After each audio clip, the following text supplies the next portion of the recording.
Hello बच्चों, आप सभी का मेरे स्टडी पॉइंट में स्वागत है। आज हम सॉल्व कर रहे हैं हिमाचल प्रदेश स्कूल शिक्षा बोर्ड के 2025 के क्वेश्चन पेपर का बी सीरीज। और इसका पहला प्रश्न है, देवसेना का गीत किस नाटक से लिया गया है। इसके ऑप्शन है ए चंद्रगुप्त, बी राजश्री, सी स्कंदगुप्त और डी है उपरोक्त में से कोई नहीं।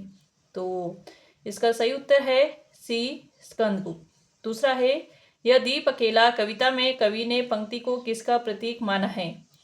ए व्यक्ति का, बी समष्टि का, सी सृष्टि का और डी उपरोक्त सभी का। तो इसका सही उत्तर है बी समष्टि का। समष्टि मतलब संपूर्ण समाज का। उसके बाद है तीसरा प्रश्न। तीसरा है, फणीश्वर नाथ रेणु की कौन सी रचना है। ए मेलांचल, बी परति परिकथा, सी उपरोक्त दोनों या डी उपरोक्त में से कोई नहीं। तो मेलांचल और परति परिकथा जो है फणीश्वर नाथ रेणु की रचनाएं हैं, इसलिए सी होगा उपरोक्त दोनों। उसके बाद है चौथा प्रश्न। भारत लिखा है भरत है, यहाँ पर जो है अ की मात्रा नहीं होगी। भरत राम का प्रेम कविता में कवि कौन है। तो इसके ऑप्शन से ए सूरदास, बी तुलसीदास, सी केशवदास और डी जो है कबीरदास है। तो ये जो है तुलसीदास की रचना है, रामचरितमानस से लिया गया है।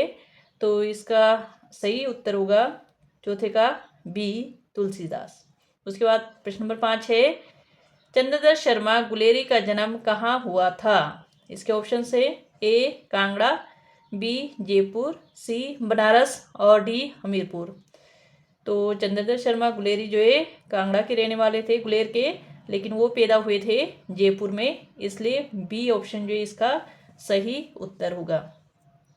छठा प्रश्न है, नीरज ने नेह जल बाड़े पंक्ति में कौन सा अलंकार है। इसके ऑप्शन है ए अनुप्रास, बी उपमा, सी यमक और डी है श्लेष। नीरज ने यहाँ पर न और न की जो है पुनरावृत्ति हुई है, तो रिपीटेशन हुई है, तो इसलिए यहाँ पर अनुप्रास अलंकार है। क्योंकि अनुप्रास अलंकार की पहचान ये है कि अनुप्रासा शब्द साम्यम वैषम्य अपि स्वर से यत, जहाँ पर जो स्वर वर्णों की असमानता होने पर भी केवल व्यंजन वर्णों की पुनरावृत्ति हो, वहाँ पर अनुप्रास अलंकार होता है। उसके बाद प्रश्न नंबर 7, कूटज पाठ किस लेखक की रचना है। ऑप्शन है ए विषम सानी, बी ममता कालिया, सी हजारी प्रसाद द्विवेदी और डी है निर्मल वर्मा। तो कूटज है हजारी प्रसाद द्विवेदी की, इसलिए सी ऑप्शन होगा।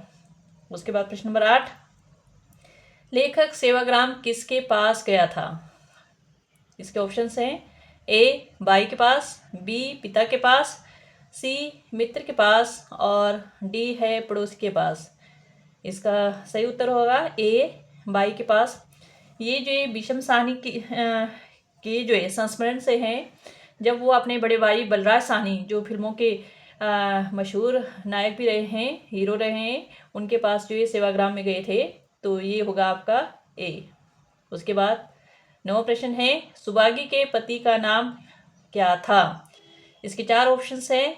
पहला है बेरो, दूसरा जगदर, सी नायकराम और डी है सूरदास। तो सुबागी के पति का नाम बैरो है, तो जो उसे बहुत पीटता था।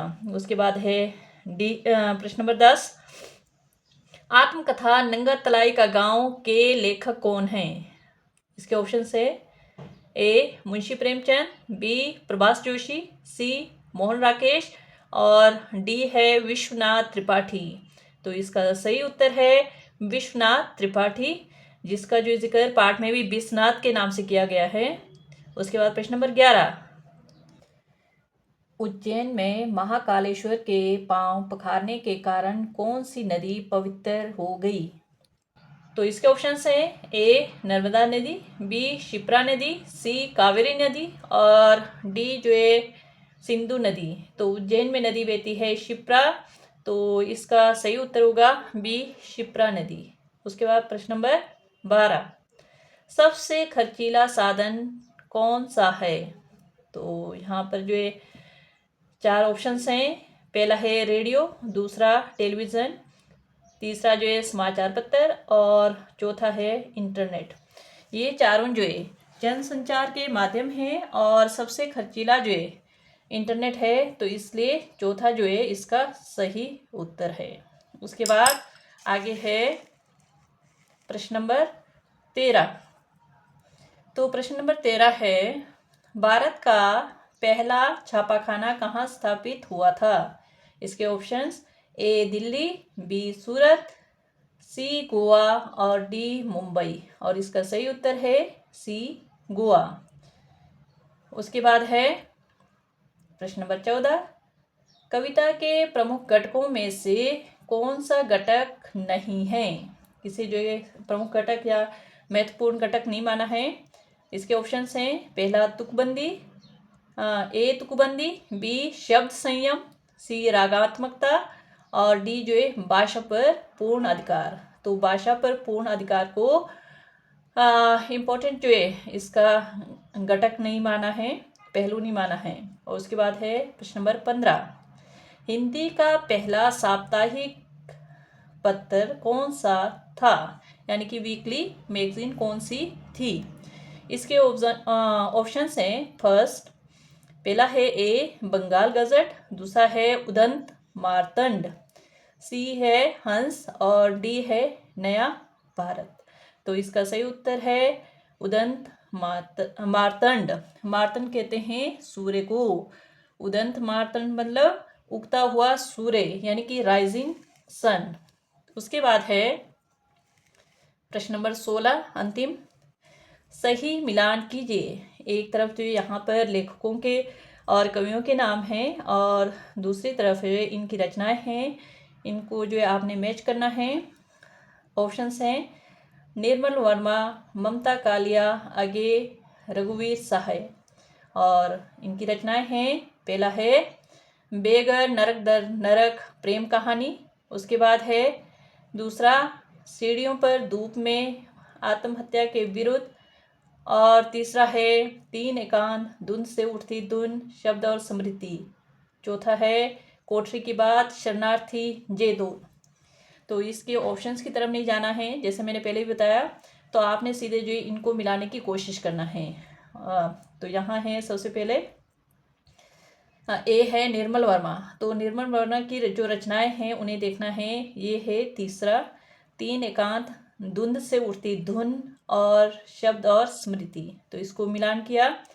उसके बाद है बी ममता कालिया। ममता कालिया की रचना है बेगर, नरक दर नरक और प्रेम कहानी।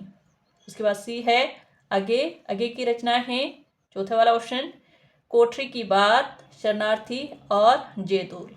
उसके बाद डी रघुवीर सहाय। तो रघुवीर सहाय की रचना है सीढ़ियों पर धूप में, और उसके बाद है और इसके साथ आत्महत्या के विरुद्ध। तो जब आप जो है इस ऑप्शन को जो है उसमें OMR शीट में भरोगे तो इसको भरेंगे, तो आप ऑप्शंस भरेंगे बी वाला, जिसमें ए का दिया है तीसरा, बी का पहला, सी का चौथा और डी का जो है दूसरा। तो प्रैक्टिस करते रहिए, फिर मिलते हैं। Thank you.